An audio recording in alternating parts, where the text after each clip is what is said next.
Hi friends, welcome to my channel.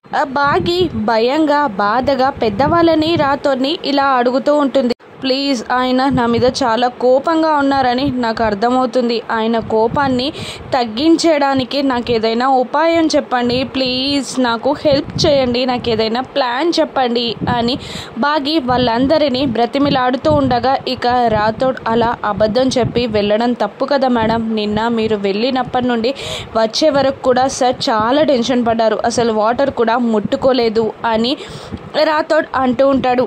నాకు తెలుసు అలా వెళ్ళడం తప్పేనని అని అంటుండగా పెద్దవాళ్ళిద్దరూ కూడా బాగి పైన ఫైర్ అవుతూ, అలా ఎందుకు వెళ్ళావమ్మా, అక్కడ నీకేదైనా జరిగితే పరిస్థితి ఏంటి, ఒక్క మాట అయినా చెప్పి వెళ్ళొచ్చు కదా అని పెద్దవాళ్ళిద్దరూ బాగిని తిడుతూ ఉండగా, అది కాదు, మీకు ఎలా చెప్పాలో అర్థం కాలేదు, గతం గురించి అడిగి తవ్వడం బాగుండదు, దానివల్ల మీరందరూ బాధపడతారేమో అని అడగలేకపోయాను, చెప్పని విషయాలు అడగడం తప్పని ఆ తర్వాత తెలుసుకొని సైలెంట్గా ఉండిపోదామని అనుకున్నానంతే అని అంటూ నాకు ఏదైనా ప్లాన్ చెప్పండి ప్లీజ్ అని బ్రతిమిలాడుతూ ఉంటుంది బాగి. ఇక ఆలోచిస్తూ ఉంటారు సదాశివం గారు. మరోవైపు గార్డెన్లో కూడా అనామిక, ప్లీజ్ నాకు హెల్ప్ చేయండి, సార్ నుండి నన్ను కాపాడడానికి నాకు ఏదైనా ప్లాన్ చెప్పండి అని అంటుండగా పిల్లలు నలుగురు ఒక్కసారి, అయినా నీకు మేమెందుకు హెల్ప్ చేయాలి, మిస్ అమ్మకి హెల్ప్ చేస్తే సరిపోతుంది కదా అని అనగానే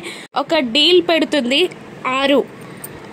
మార్నింగ్ హాఫ్ అన్ అవర్ లేటుగా లేపుతాను, ఈవినింగ్ హాఫ్ అన్ అవర్ ముందే ఎండ్ చేసేస్తాను అని అనగానే ఓకే డీల్ అని అంటూ అంజు అక్కడున్న టేబుల్ పైకెక్కి ఇలా అంటూ ఉంటుంది, డాడీకి సారీ చెప్పాయి, ఇంకొకసారి ఇది రిపీట్ అవ్వదు అని చెప్పు, క్షమాపణ అడుగుతున్నట్టు డల్గా ఫేస్ పెట్టు, అర్జెంట్ పని మీద వెళ్ళానని చెప్పాయి, ఇంకొకసారి రిపీట్ కాదని అను, పైగా తల దించుకొనే ఉండు, డాడీ కళ్ళలోకి డైరెక్ట్గా చూడకు అని అంజు ఇన్స్ట్రక్షన్స్ ఇస్తుండగా, ఓహో నువ్వు చిన్నప్పటి నుంచి ఇదే ఫాలో అవుతున్నావా అని ఆరు అనేస్తుంది. అదేంటి, చిన్నప్పటి నుంచి నన్ను నువ్వు చూస్తున్నట్టు మాట్లాడుతున్నావేంటి అని అంటూ ఉంటుంది అంజు. అలా కాదు, నీలాంటి ఇంటెలిజెంట్ కిడ్స్ గురించి తెలుసుకోవడానికి 1 వీక్ అయినా సరిపోతుందిలే అని అంజు గుచ్చి పొగిడేస్తూ ఉంటుంది ఆరు. ఇక వాళ్ళు నలుగురు ఆ ప్లాన్ పైన లోపలికి వెళ్ళబోతూ ఉంటారు. ఇక సదాశివం గారు బాగిని, నువ్వు ఇష్టంగానైనా కష్టంగానైనా నీవే ఏదైనా ప్లాన్ చేసి వాడి కోపం తగ్గించాలమ్మా అని చెప్పేస్తారు. దాంతో వామ్మో, ఆయన కోపాన్ని ఆయన మౌనాన్ని అన్నిటినీ నేను ఫేస్ చేయాలన్నమాట అని డల్గా కూర్చుంటుంది అక్కడ డైనింగ్ టేబుల్ చైర్ పైన. ఇక అందరూ ఎవరి పనిలో వాళ్ళు వెళ్ళిపోతారు. అమర్ కిందికి దిగొస్తూ ఉండగా ఇక కిచెన్ నుండి బాగి కూడా బయటికి వచ్చి అమర్ని చూస్తూ ఉంటుంది. ఇక అమర్ రాగానే అమర్ దగ్గరికి వెళ్ళి నిలబడుతుంది బాగి. ఆ బాగి అమర్ని చూస్తుండగా అమర్ కోపంగా చూస్తాడు బాగిని. ఆ కోపం చూపులు తట్టుకోలేక ఫేస్ పక్కకి తిప్పేస్తుంది బాగి.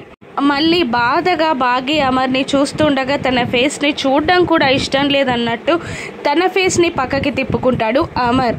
అలా వాళ్ళు చూపులు కూడా కలపడానికి ఇబ్బంది పడుతూ ఉంటారు. ఇక వాటర్ బాటిల్ అందిస్తూ తీసుకోండి అని అంటూ ఉండగా రాథోడ్ అని గట్టిగా అరిచి కార్తీ అని అంటూ ఉంటాడు. బాగి మాటని పట్టించుకోకుండా అక్కడి నుండి వెళ్ళబోతూ ఉంటాడు అమర్. అప్పుడే పిల్లలు ఎదురుగా వస్తారు.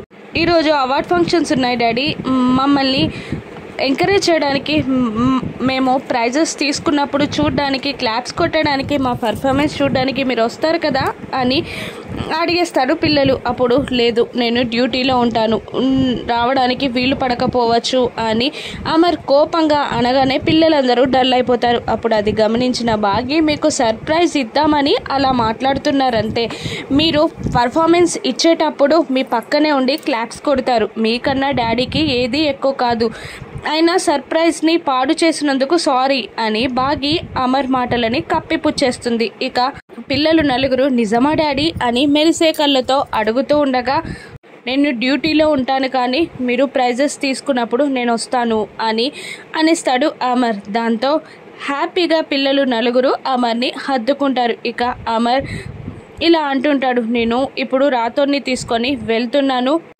మీకు మీతో వచ్చే వాళ్ళకి కార్ పంపిస్తాను వచ్చేయండి అని బాగీని చూస్తూ అక్కడ నుండి వెళ్ళబోతూ ఉండగా పిల్లలు అనామిక మీతో ఏదో మాట్లాడాలంట డాడ్ అని అనేస్తారు. దాంతో అనామిక భయంగా అమర్ ముందుకొచ్చి సారీ సార్ అర్జెంట్ కాల్ పడితే వెళ్ళిపోయాను అని అంటూ ఉండగా ఇక అలా చేస్తే ఎలా అనామిక, నువ్వు ఉన్నావనే కదా ఎవరి పనుల్లో వాళ్ళు వెళ్ళిపోతారు, అటువంటిది నువ్వు కూడా వెళ్ళిపోతే పిల్లలు ఎంత ఇబ్బంది పడతారు అని అమర్ అంటుండగా సారీ సార్ ఇంకొకసారి ఇది రిపీట్ అవ్వదు, అంత అర్జెంట్ పని లేకపోతే నేను వెళ్ళకపోయేదాన్ని అని ఆరు ఎక్స్ప్లెనేషన్ ఇస్తూ ఉంటుంది. నువ్వైనా చెప్పెళ్ళావు, ఇంకొందరు ఇంట్లో అబద్ధాలు చెప్పెళ్తున్నారు అని అమర్ కోల్డ్ వాయిస్లో బాగీని అంటూ ఉంటాడు. ఆ మాటకి బాగీ బాధపడుతూ ఉంటుంది. పిల్లలు కూడా అనామికకి సపోర్ట్గా ఇంకొకసారి ఇలా జరగదు సార్ వదిలేయండి అని పిల్లలు కూడా ఆరు వైపు మాట్లాడగానే సరే ఇంకొకసారి మాత్రం రిపీట్ అవ్వకూడదు అని వార్నింగ్ ఇచ్చి రాతోని తీసుకొని అక్కడికి వెళ్ళబోతుండగా తన చేతిలో ఉన్న వాటర్ బాటిల్ని పిల్లలకి అందిస్తూ పరుగున వెళ్ళి ఆ కార్కి అడ్డంగా నిలబడుతుంది. కోపంగా చూస్తూ ఉంటుంది. రాతోడ్ బయటికి దిగబోతూ ఉండగా బాగి వేలు చూపిస్తూ నువ్వు కాదు అన్నట్టు అమర్ని కిందికి దిగమన్నట్టు వేలుతో చూపిస్తూ ఉంటుంది. అమర్ కిందికి దిగుతాడు. ఇక బాగి అమర్ ముందుకు వెళ్ళి లేని కోపాన్ని నటిస్తూ ఏంటి మార్నింగ్ నుంచి నేను మాట్లాడట్లేదు, నేను కాఫీ ఇస్తే తాగట్లేదు, నేను బ్రేక్ఫాస్ట్ పెడితే తినట్లేదు, నాకు ఐ కాంటాక్ట్ కూడా ఇవ్వట్లేదు, ఏమైంది మీకు అని గడగడ మాట్లాడేస్తూ ఉంటుంది బాగి. ఇక అమర్ కోపంగా చూడడంతో ప్లీజ్ చెప్పండి అని అంటూ నేను చెప్పేది కూడా వినరా అని అడుగుతూ ఉంటుంది. నేను ఎందుకు వెళ్ళానో చెప్తానండి అని అంటుండగా నాకు తెలిసినవి రెండు అబద్ధం నిజం. అబద్ధం వెనకాలన్న కారణాన్ని నేను నమ్మను, నువ్వు చెప్పింది అబద్ధం, ఇది నేను నమ్మే నిజం అని అంటూ కోపంగా వెళ్ళిపోతాడు అమర్.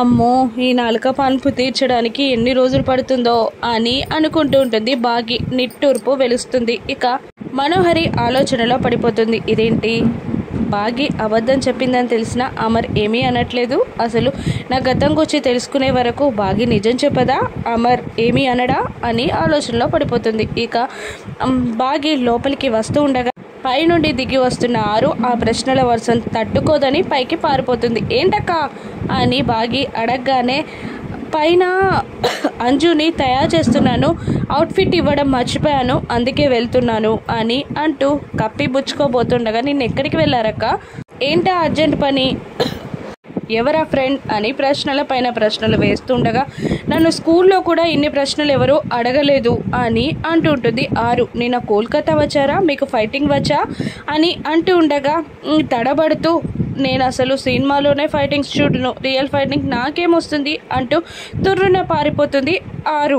ఇక ఇదేంటి నేను అడిగిందేంటి అక్క చెప్పిందేంటి అని తడబడుతూ ఉంటుంది బాగి. మరోవైపు స్కూల్ దగ్గర సెక్యూరిటీ చెక్ చేస్తూ ఉంటాడు. ఇక పైనుండి బైనాక్యులర్లో అదంతా గమనిస్తున్న రౌడీలు ఈ అమరేంద్ర సార్ ఒక్కడే ఇంత సెక్యూరిటీతో పిల్లల్ని చీఫ్ మినిస్టర్ని అందరినీ కాపాడేద్దాం అనుకుంటున్నాడా, తన ఫ్యామిలీని కూడా కాపాడుకోగలడా, అంత సీన్ లేదు అని అంటుండగా ఒక పోలీస్ జీప్ వచ్చి అక్కడ ఆగుతుంది. ఇక అందులో నుండి శివపార్వతి దిగగానే అమర్ ఎవరు అని అడుగుతుంటాడు. ఇక Shivaparvati local inspector sir reporting Shivaparvati అని పరిచయం చేసుకుంటుంది. ఓహో మీరే నా శివపార్వతి, డైనమిక్ లేడీ, ఎవరినైనా పట్టేసుకుంటుంది, పైనుండి ప్రెషర్ ఉన్నా వదిలిపెట్టదు అని అంటూ ఈ ఆపరేషన్స్కి మెడల్స్ రాకపోయినా కూడా ఫెయిల్ అయితే సస్పెన్షన్కి భయపడకుండా ఈ ఫంక్షన్కి ఒప్పుకున్నారు, glad to meet you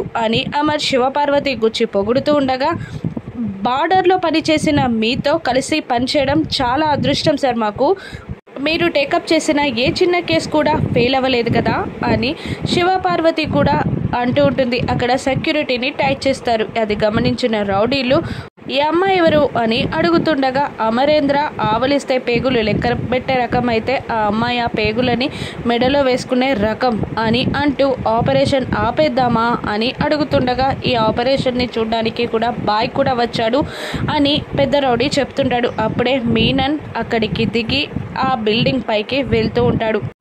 security Menon break చేయగలడా? శివపార్వతి అమర్ కలిసి పిల్లల్ని మినిస్టర్ని కాపాడగలరా? రాను ఎపిసోడ్స్లో చూద్దాం. Thank you for watching.